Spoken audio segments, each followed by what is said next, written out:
Итак, всем привет, дорогие друзья! Сегодня вы узнаете в этом видео нечто невероятное. Я думаю, кто в курсе уже знают и наслышан, что совсем скоро заканчивается этап особого рынка, когда биткоин в скором времени приобретет коррекцию и будет, естественно, падать в цене. И все инвестора, люди, которые владеющие огромнейшей долей биткоина, будут продавать его. И тем самым многие инвесторы перейдут в альткоин, в этот рынок. И тогда, дорогие друзья, осталось уже совсем немного, произойдет памп очень многих криптовалют. По неким моим ожиданиям, VeChain, XRP,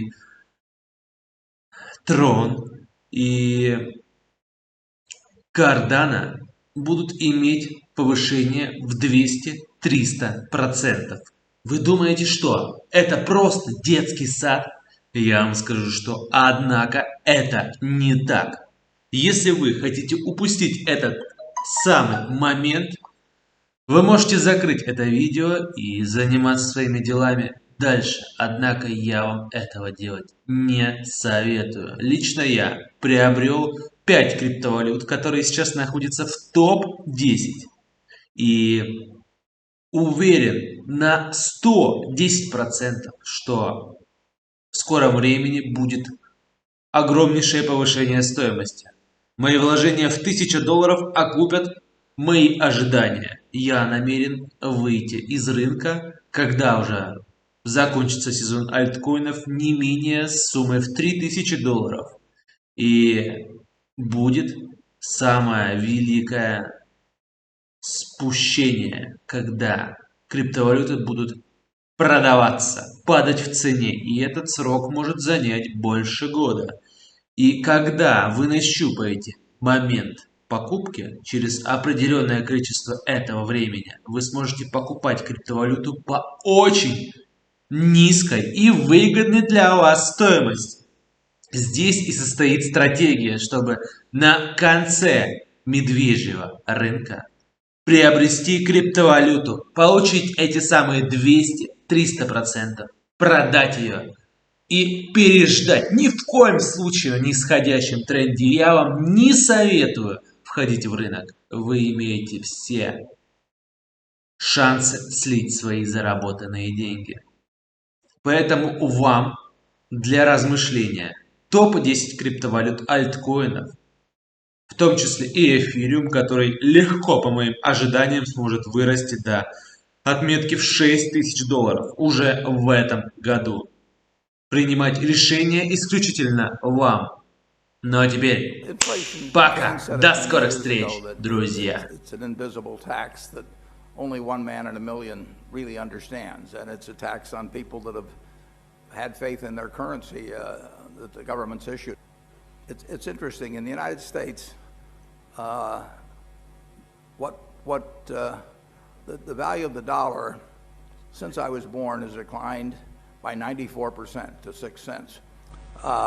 So inflation that they're relatively unfamiliar with or new, and it's just an interesting activity, being a financial regulator and sitting in your chair. So, I mean, when you think about the technology and the challenges that poses, how do you go about the business of identifying and keeping your eye out for the risks, again, not just in or associated with the product, but with the technology itself as it becomes either commoditized or infiltrates the traditional financial marketplace?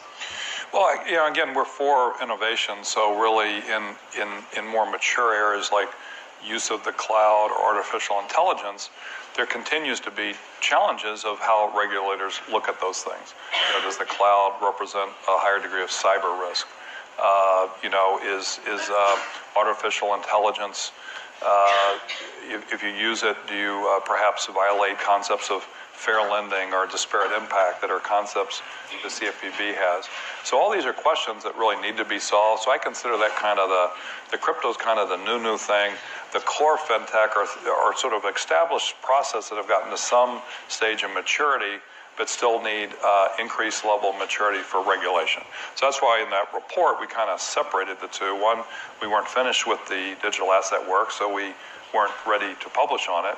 And two, those reports were Treasury recommendations. They weren't interagency, so we did sort of make an effort of triangulating with other regulators, but they were really our thoughts. We had the pen. So that's, so really the excluding digital assets from that report is just a matter of, if that report was a year from now, it would have been integrated. But I do think it's important to look at the nature of fintech, and these are fairly traditional, addressing fairly traditional financial services needs. It's sort of, in some ways, a disruptive marketing technique. It can be a disruptive credit analysis technique. Speed to market innovation can be quicker, but it's largely sort of overlapping with what we would all consider traditional financial services.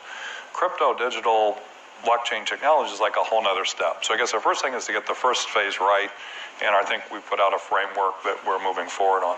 I think on digital, so 3 to 5 years is tricky. If you'd said 30 years, I think I'd give you a more accurate vision. I think 3 to 5 years has a lot of dependencies on, does our economy reopen in the next 6 months? What happens with the presidential election? What happens with China on various immediate issues of national security? So, but what I would say is, if you kind of assume a steady state on all of those things, what I think will happen is 3 to 5 years from now, I think banks will be connecting to blockchains the same way that they connect to SWIFT and ACH and other networks. Right. Once they do that, the nature of banking will begin to change, because while banking will always, I believe, be the key on-ramp and the key value-add service provider in people's financial services lives, they will not be the bottleneck of the transaction of financial services. Instead, they will be nodes on a network along with a lot of other nodes, many of which won't be banks. And that will really change, I think, and allow banks to focus on what they're best at and what we really need them to do. So I think that will happen for sure.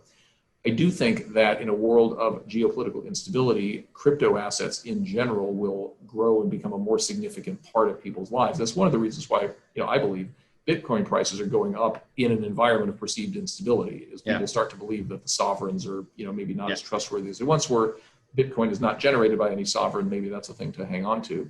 So I think you'll see more of that. But over time, the world tends toward more stability, right? Things reach equilibriums.